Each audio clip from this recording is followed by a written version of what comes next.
Russia's so-called fifth-generation fighter jet was supposed to be the crown jewel of its military aviation. Instead, it has turned into one of the most embarrassing failures in modern military history. The Sukhoi Su-57, promoted by Moscow as a rival to America's F-22 Raptor and F-35 Lightning II, has been plagued with problems since its very first flight. From broken promises to catastrophic delays, from technical disasters to a lack of buyers, the Su-57 has become the perfect symbol of Russia's declining power. And worse, it now risks losing the very allies it hoped would bankroll its defense industry. So how did Russia's stealth fighter of the future crash before even taking off? And why does this failure matter not just for Moscow, but for the balance of power in the 21st century? Let's dive in.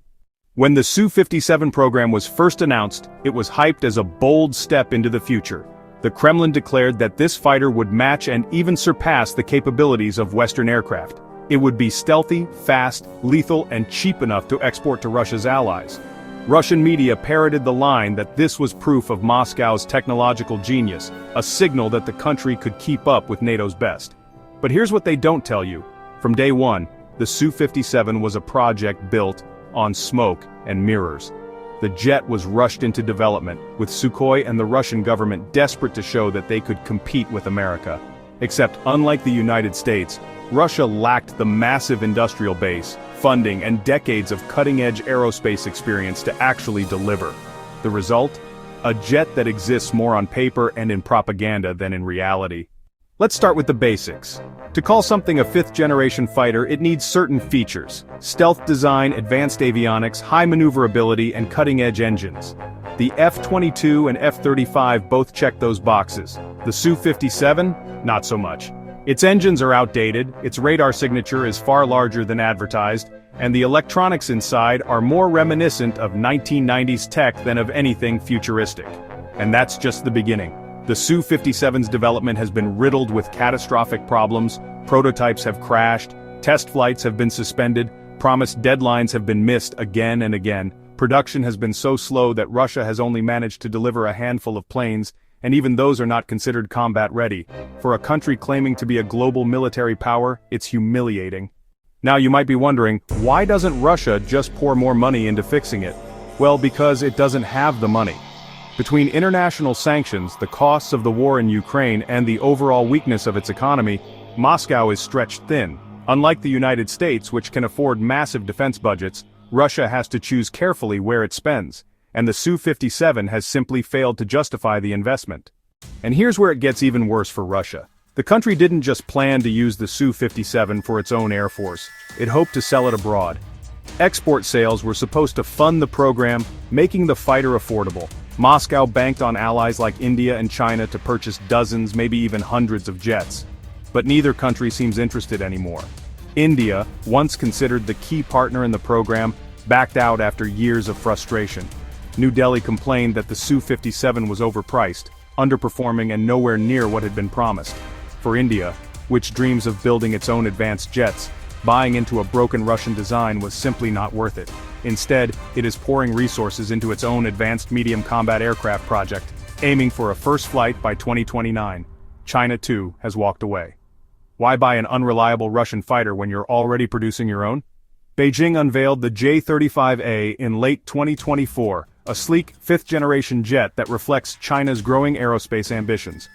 For Beijing, the Su-57 is irrelevant, a relic of a country stuck in the past, trying desperately to compete but failing miserably. Think about what this means.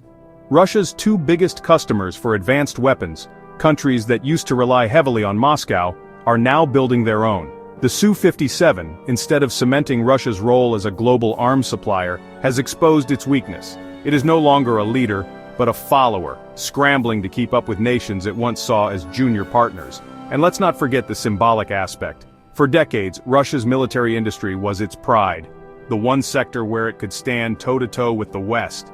Tanks, missiles, aircraft, these were supposed to be proof that Moscow was still a superpower. But the Su-57 tells a different story, one of overreach, decline, and broken promises. Now let's look at the bigger picture.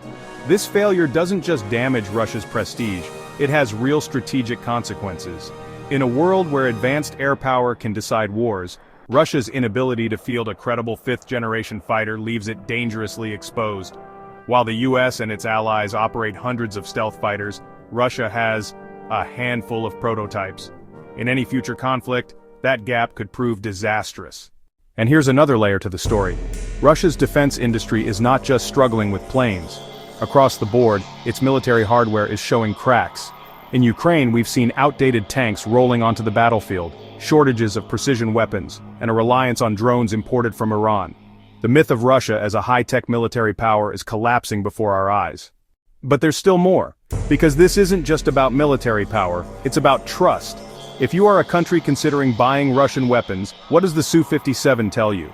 It tells you that Moscow makes big promises it can't deliver. It tells you that when things go wrong, Russia won't fix them, because it can't afford to. It tells you that you're better off turning to the US, Europe, or even China for your defense needs. That loss of trust may be the single most damaging consequence of the Su-57 saga. Once your reputation is gone, it's almost impossible to get it back. And as if that weren't enough, Russia now faces betrayal from an unexpected corner. Hungary, one of the very few European Union members that stood by Moscow during the war in Ukraine, has suddenly turned its back. And the reason? A single phone call from US President Donald Trump. Think about that. With just one call, Washington was able to flip one of Russia's last friends in Europe. That's how weak Moscow's position has become. It cannot even count on loyalty from leaders it thought were in its pocket. So let's pull all of this together. The Su-57 was supposed to be a triumph. Instead, it's a disaster. A plane that was obsolete before it ever entered service, rejected by allies, mocked by rivals, and crippled by Russia's economic and technological decline. It is a symbol of a country that wants desperately to project power but can no longer back up its claims. And when you connect this with the wider picture, the failures in Ukraine, the loss of trust from allies, the economic strain, and the diplomatic isolation, you begin to see the reality. Russia is not rising, it is falling, and the Su-57 is just the latest proof. So, the next time you hear Russian media bragging about its super weapons, remember the Su-57. Remember the promises, the delays, the failures, and the betrayals. Because in the end, this isn't just about one fighter jet. It's about the collapse of a myth. What do you think? Is the Su-57 simply a failed project, or is it the clearest sign yet that Russia's military power is crumbling for good? Let me know in the comments. I'd love to hear your thoughts. And don't forget to subscribe to The Military Show for more in-depth looks at the hidden truths behind today's global conflicts. Because trust me, this is just the beginning.